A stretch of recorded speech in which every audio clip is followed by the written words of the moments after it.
순삭 버전입니다. 1945년 히로히토 왕이 항복을 합니다. 덕분에 우리나라는 광복을 맞이하게 되죠.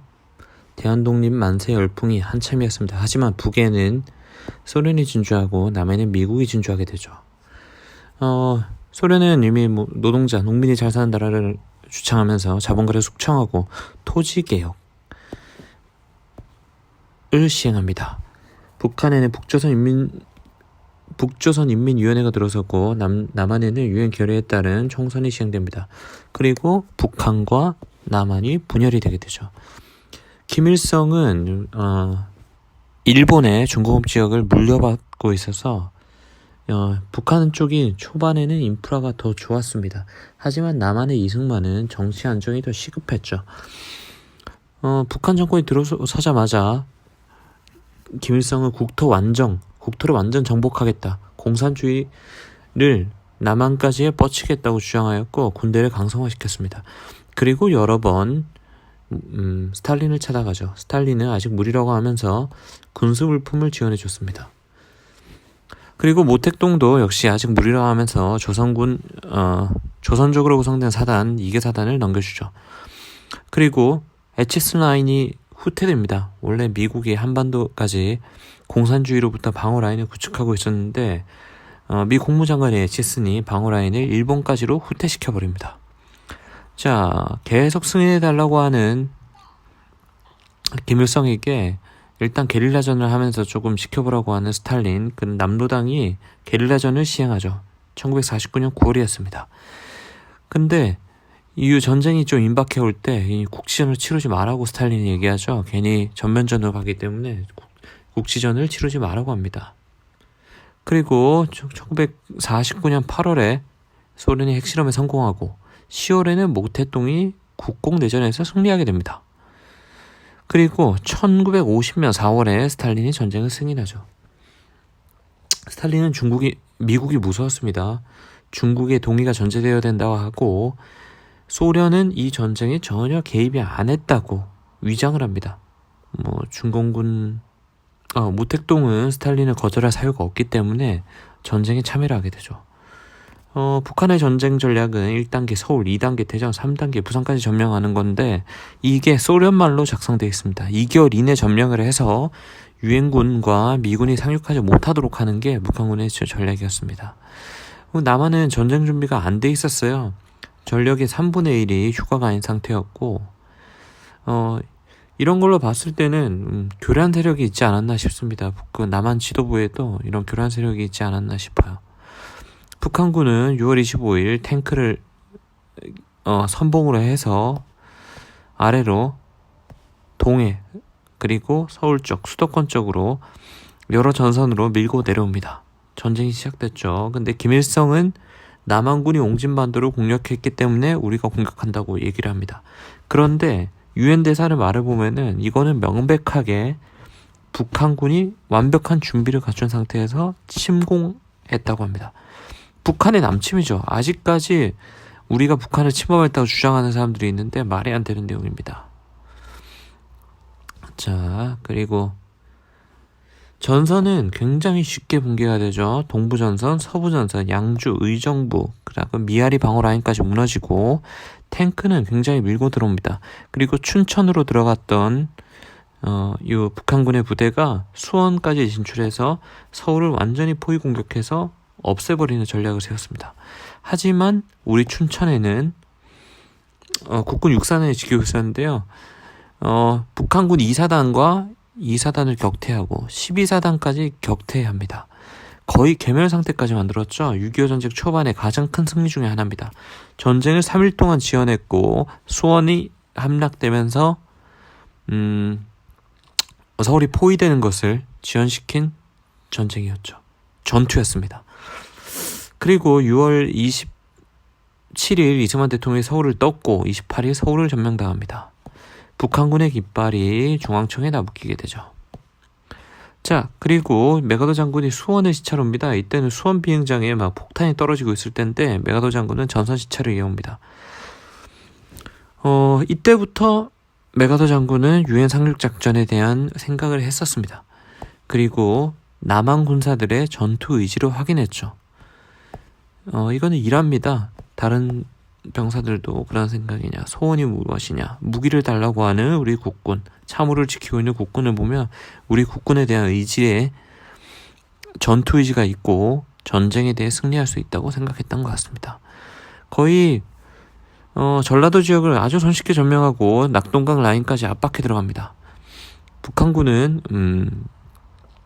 낙동강 방어선을 압박하고 있는데 여기서 치열한 전투가 벌어집니다. 대구에서는 대구 전선에서도 굉장히 우리 국군과 북한군의 아주 큰 전투가 벌어지고요. 이때는 이제 유엔군의 물자가 보급이 되고 공군이 투입되기 시작합니다. 그럼으로써 거의 압도적인 전력으로, 공군 전력으로 북한군을 공격을 하게 되죠.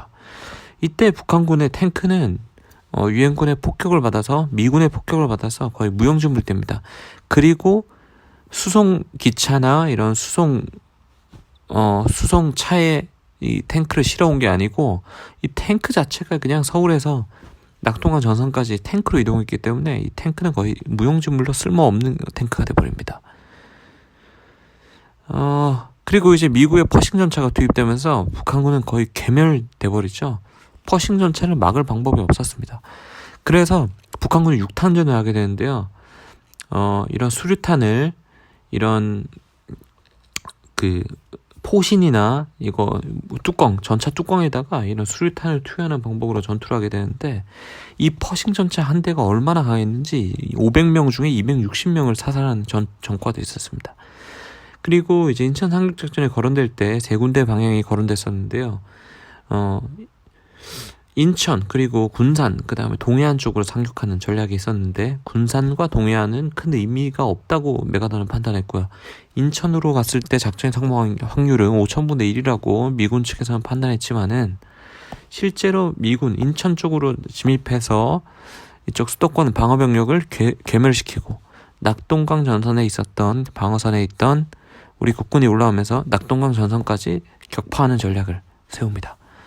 자, 일단은 폭격은 월미도를 폭격하기 시작함으로써 상륙이 시작되었고 이 폭격됐다는 사실을 알고 있는 낙동강 방어전선은 중장비까지 버리고 정말 다 도망가 버립니다. 한 26,000명 정도가 도망갔다 그러고요. 거의 괴멸 상태에 이릅니다. 이때를 노린 우린 국군, 북한군을 추격을 해서 사살을 하고 9월 28일에는 서울을 탈환합니다. 파죽지세로 우리 국군과 유엔군은 북으로 진군하게 되고요. 10월 1일에는 38선을 돌파하게 되죠. 이게 무슨 날일까요, 이 날이? 그렇습니다. 국군의 날입니다. 그리고 국군의 날에는 북진 통일이라는 의미가 숨어있죠. 10월 7일에는 유엔군이 북진을 승인하게 됩니다. 트루먼 대통령은 유엔 연설을 해서 이거는 소련이 일으킨 전쟁이기 때문에 38선의 의미가 없다. 북으로 돌격하자고 주장하죠. 북한군은 금천이라는 지역에서 이런 스파이더 마인, 지뢰를 매설하면서 버티나 2개 사단을 우회시킨 연대인가 사단인가 모르겠습니다. 연대일 겁니다. 아마 2개 연대를 우회시킨 유엔군의 공격에 완전 박살이 나죠. 그리고 김일성은 아주 잘 도망갑니다. 국군의 1사단이 평양에 먼저 도착을 하죠. 그 다음에 유엔군이 도착하게 되고 10월 19일 드디어 평양을 탈환하죠. 평양에 태극기가 휘날린 날이 10월 19일입니다. 김일성 그리고 우리 유엔군과 국군은 파죽지세로 압록강 라인까지 올라가게 되는데요. 자, 우리 김일성은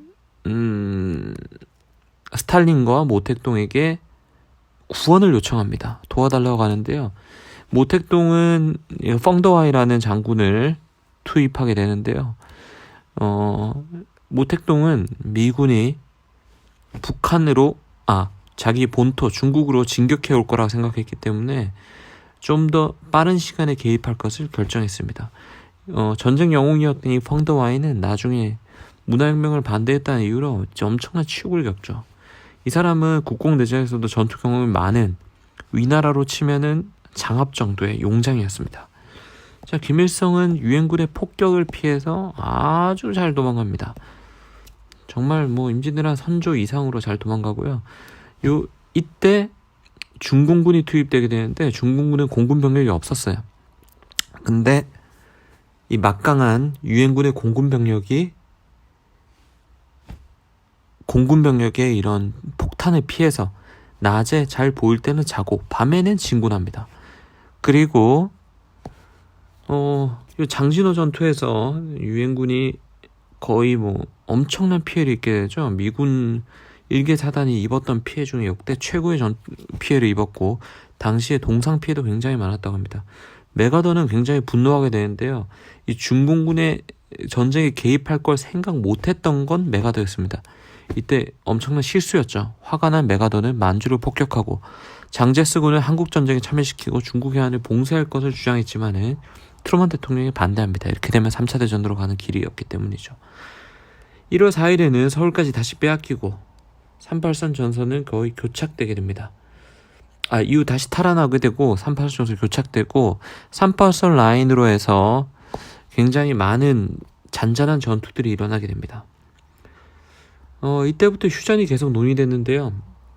휴전 논의될 때부터 이승만은 계속 북진을 주장했죠.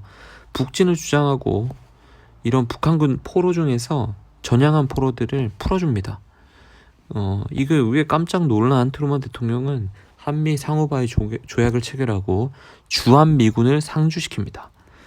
그리고 우리의 전범, 역대 최악의 전범이라고 불리는 김일성은 3대가 호강하고 있고 지금도 아직까지도 우리 국민 중에서 김일성, 김정일, 김정은이 좋은 사람이라고 착각하는 사람들이 많습니다. 그리고 우리 지금 문재인 정부도 호의적으로 대하는 편이죠. 우리는 6.25 전쟁을 기억하고 이 전쟁 전범이 꼭 처벌받을 날을 기억해야겠습니다. 이상입니다.